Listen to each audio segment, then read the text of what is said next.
Düşmənim olsaydı ona 3 ən yaxşı məsləhətlər verərdim. Üzündən qan aldır. Ailə həyatı qur, bütün səpkiləri hamısı ötüb gedəcək. Sabunla köpürt və əslonu yuma, evə gəz.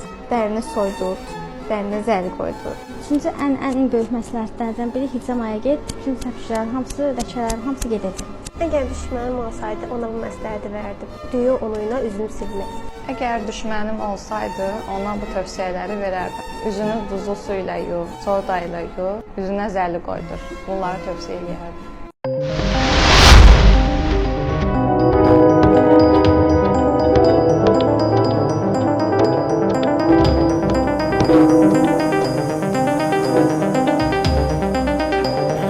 Thank you.